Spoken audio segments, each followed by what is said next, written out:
Hello and good afternoon, Conversation 3. This is week 9. As I told you, we're still going to have a recorded lecture this week, even though there is the second group of interviews to still happen on Tuesday, tomorrow.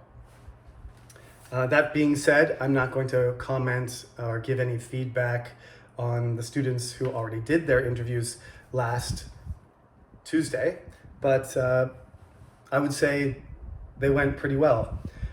Just keep in mind, if you have taken conversation classes before, that there is a higher expectation in Conversation 3 to add a little bit more depth, a little bit more analysis, some more description, demonstrate that you have thought carefully about the subject. It's not a speech, so you're not supposed to memorize, but I do want you to show me that you can do well in an English interview, because some of you are seniors and you're going to be looking for jobs in the near future. And quite frankly, the coronavirus is not going to go away quickly.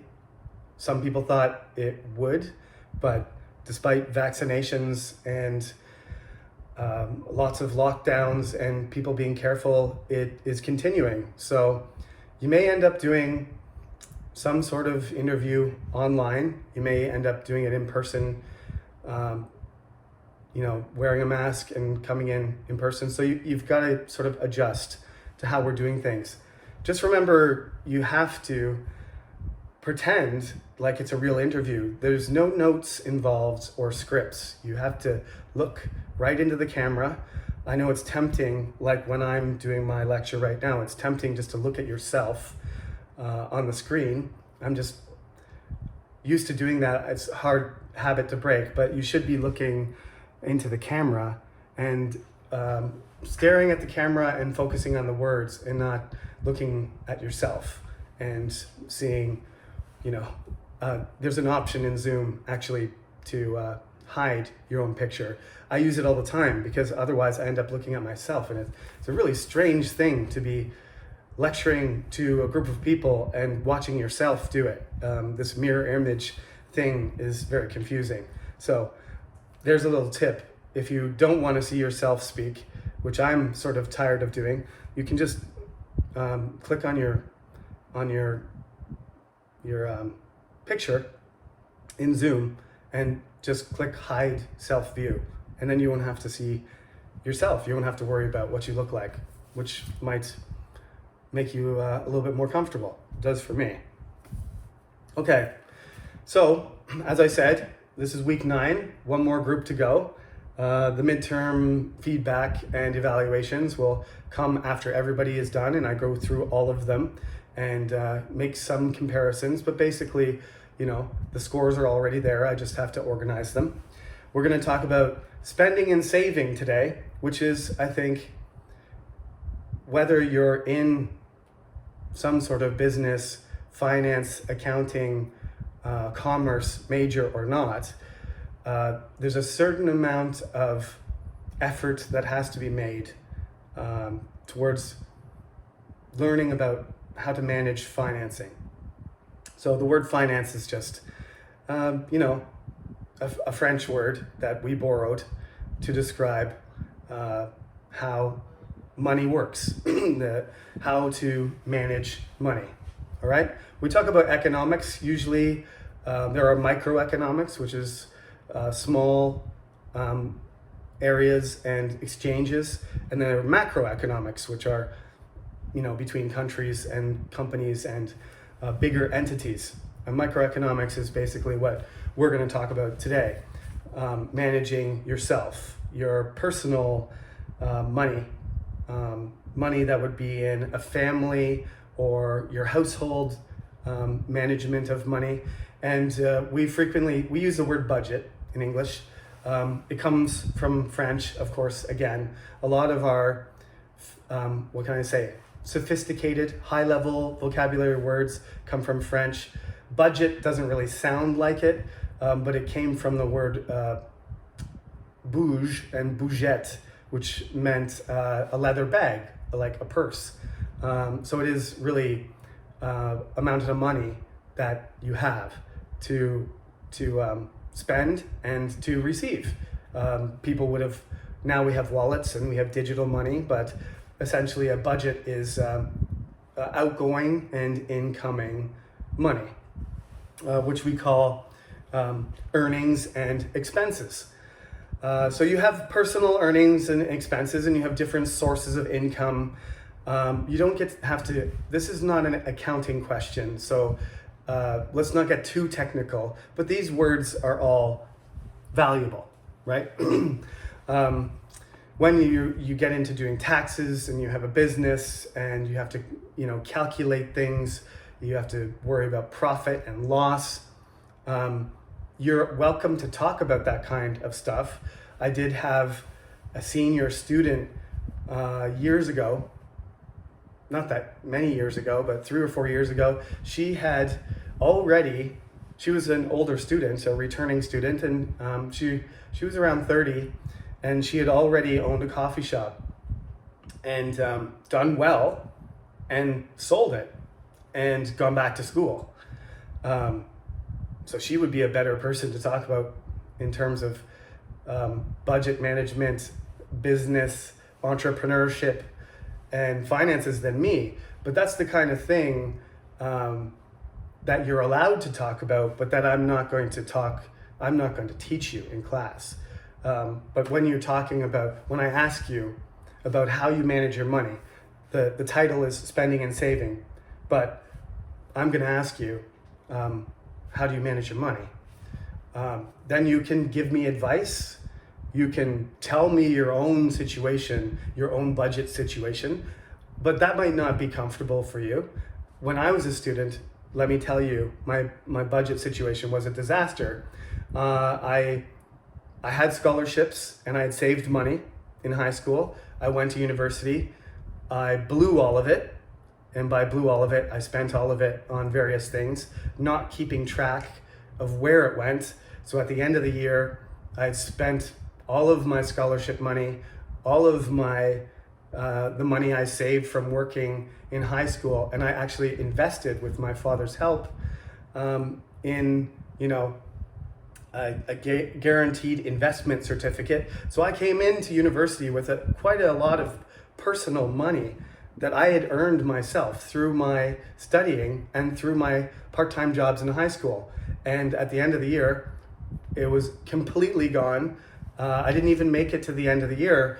About a month before the end of the semester, embarrassingly, I had to phone my mother and say, "Mom, I ran out of money on my meal card. My bank account is empty and I'm hungry.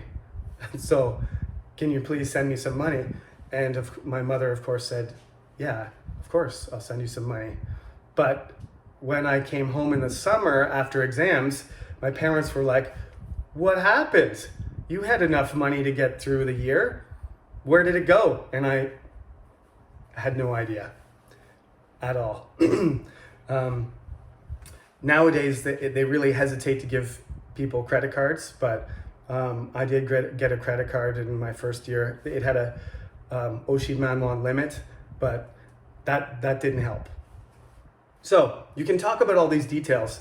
I'm talking about 20 years ago when I couldn't handle my own budget and I was a freshman and I had to work in a factory every summer to make up for my bad spending habits. I don't mind sharing that information with you. It's personal, but I don't mind you knowing. You don't have to talk about your family budget. Some families have financial problems, and that's none of my business, and you don't have to talk about it.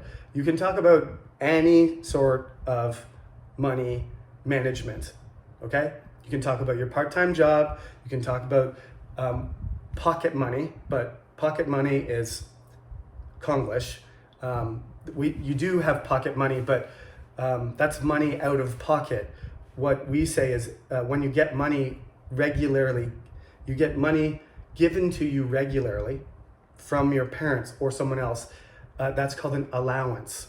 So you have a weekly allowance of manwon, or you have a monthly allowance of shibmanwon. And I should say it in English because 10,000 won a week is a weekly allowance, or 100,000 won a month. Whatever it is, that's an allowance. It's an amount allowed to you by your parents, your older brother, your grandparents, wherever it comes from. Usually it's a personal connection.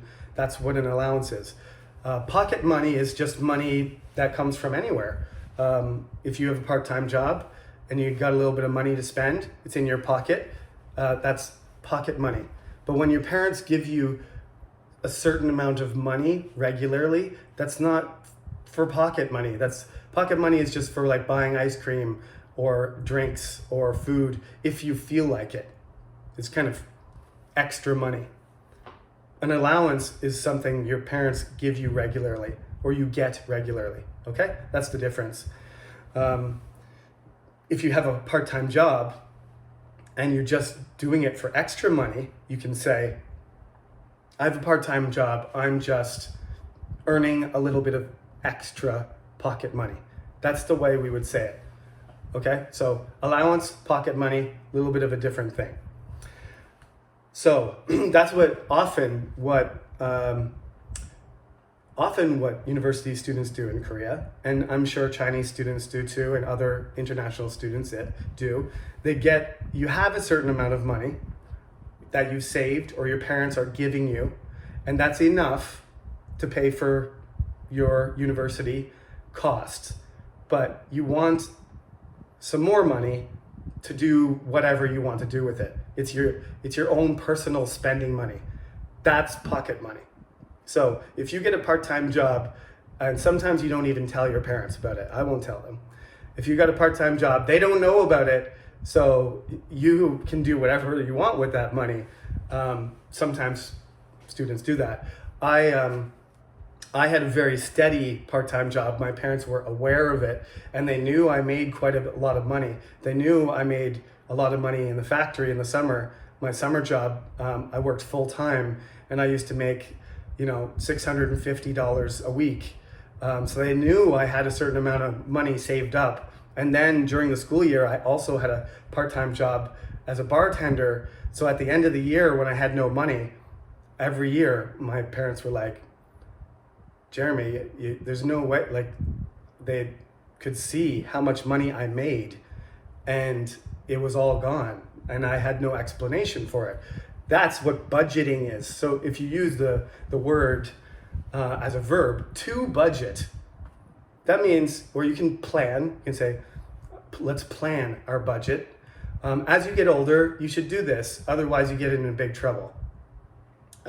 People borrow money, and as you get older, you need to borrow money. You can't usually buy a house unless you borrow money. So all of these things are related to managing your money, okay? Like I always say, you can go in any direction you want. You can talk about personal budget right now. You can talk about family finances.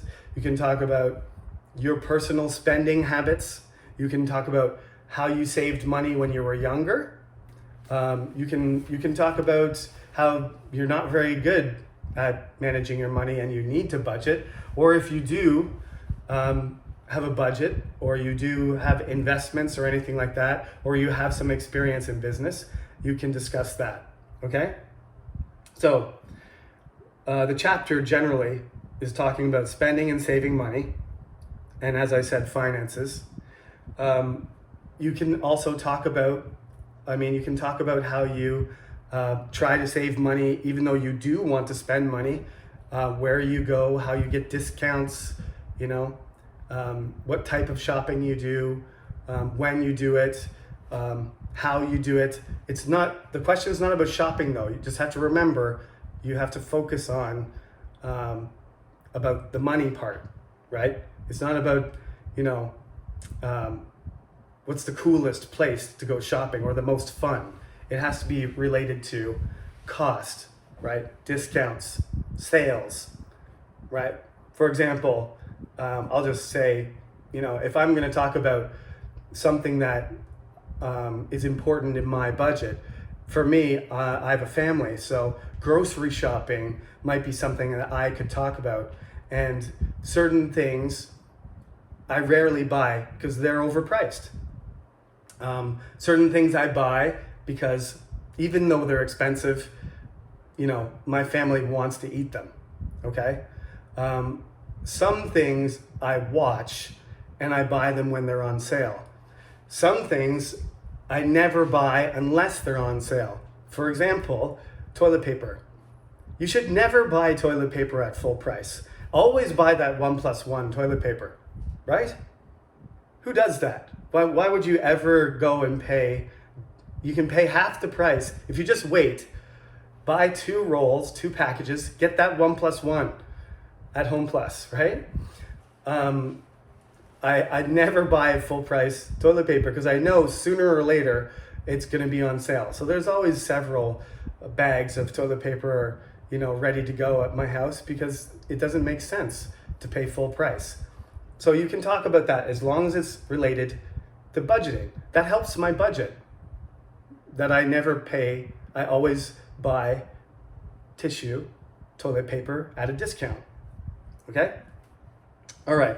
So you can borrow money. You certainly, when I talk about managing money, you can talk about borrowing money.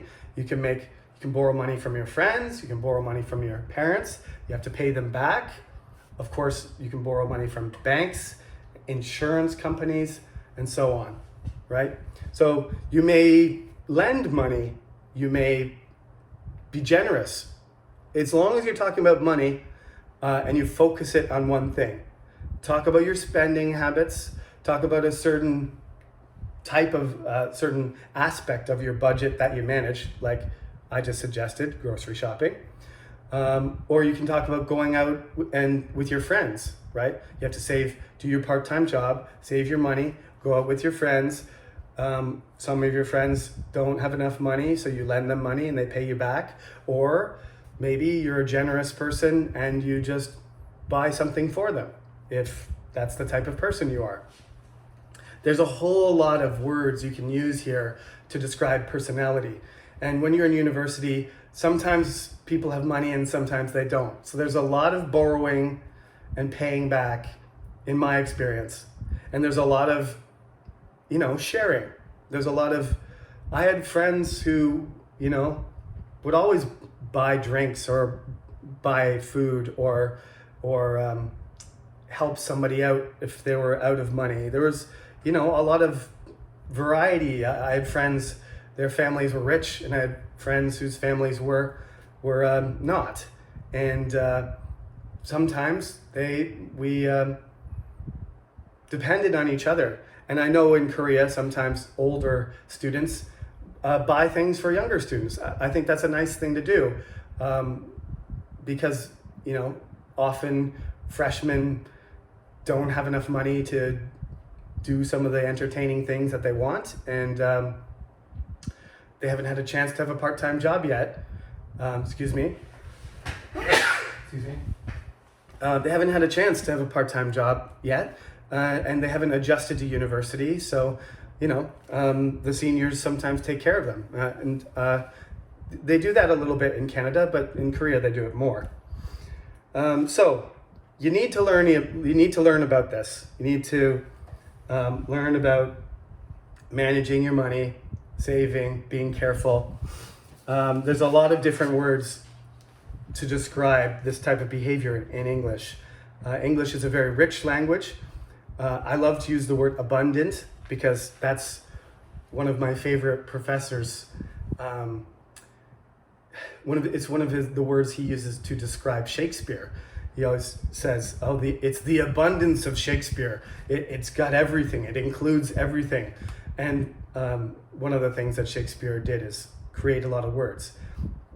Don't worry, I'm not going to give you Shakespearean words here, although some of them go back to his time period, believe it or not. So if you're going to be positive about saving, you can say that person is frugal, economical, prudent, penny wise, and there are more. But if somebody's always holding on their money and never spending it and never sharing, and whenever you go somewhere, they don't want to do anything fun because they don't want to spend any money. They want to keep it to themselves. I mean, they're being greedy, and they're being cheap. You can call them a penny pincher. You can call them a miser. You can say you're miserly, like Scrooge. Stingy, not paying as little as possible, Parsimonious, big word, but a great one too. If you are spending money, also you have a choice. You can say spending money is a positive thing or it's a negative thing. But let's go with the positive first. Spending money is a positive thing. So that person, I already said, I consider that person generous. If they're spending a lot of money easily, and you might say, oh, they're extravagant. It's almost like a style. They're showing off. That could be less positive, but extravagance is spending a lot of money. That person's extravagant. Indulgent more means you're spending a lot of money, but mostly for yourself. You're indulging yourself, having a good time, not worrying about the consequences. Those are generally the positive words when it comes to spending money, right? I said charitable, like if you're giving lots of money for good things, giving money to poor people, giving money to injured people, to sick people, to people who have, been experienced war, or the refugees. If you're spending tons of money on them, then you're a charitable person. That's a very positive thing. If you're spending the money too easily, you can call that person wasteful. You can call them a spendthrift. You can call them profligate. It's probably a word you're not going to use. But it's about just throwing money away. So we can also say squandering. You're squandering your money. You're wasting your money. And often we feel like that, especially when you overdo it. Like you have a great day and you spend too much, and you drink too much and you eat too much, but then you have a stomach ache and have a headache, and the next day and you're like, well, that extra money I spent was a waste because I was having a great time, but I overspent and now I feel awful. That's a good example of being wasteful of your money because you didn't really need to go that far. Happens. Okay, so you need to find a balance between your spending and your saving. You need to find a balance between your expenses and your earning. Right? If you're not earning that much money, then you got to cut back on your expenses. Otherwise, you're going to run out of money. So that's called a balanced budget. When the money coming in is relatively the same as the money going out. It's a balanced budget. You can go over budget, spending too much, and sometimes you can borrow money to cover that. And you can be under budget, which means you have extra money left over. Over, under. You can set a budget for 1 month, and then you can say, oh, I just spent enough, I'm just under. And you can say I was within budget also. Another way to describe it. So, like I said, you can talk about managing money. You can talk about spending and saving. You can talk about budget, personal, household, government, company. It's up to you. The grammar lesson in this chapter is I used to. So it's perfect for me, this one. It means that I did it before, but now I'm not doing it anymore. So I used to not pay attention to my credit card bill, but then I wasn't able to pay my credit card bill and I had to borrow money from my parents. And I realized that I have to be very careful and make sure that my credit card bill isn't too high. So now every month I keep careful track and I get an SMS every time I use my credit card. So I used to not pay attention to my credit card, but now I do, right? I used to be good at saving money, but now I'm not. I used to have a part-time job, but now I don't. So I have to be more careful with how much money I spend, right? And of course you can use it in the negative too, right? I didn't used to go shopping a lot, but now I have a new job and a better salary, so I go shopping every weekend. Okay? So you're welcome to use that as well but you don't have to. That's just a grammatical form that might be useful if you're talking about changes in your financial situation. You don't have to talk about anything personal, but talk about managing money. You can talk about it in the future tense, talk about past experience, or you can talk about current experience in university, or you can talk about somebody else. You can talk about a company, or the government, or you can talk about, strategy or advice, okay? As long as you're talking about managing finances, okay? Financial management is the question, right? So that's what I'm gonna ask you about. This question is not on the midterm, it'll be on the exam. Okay, good luck with the rest of your midterms. Have a great day. See you tomorrow or next week.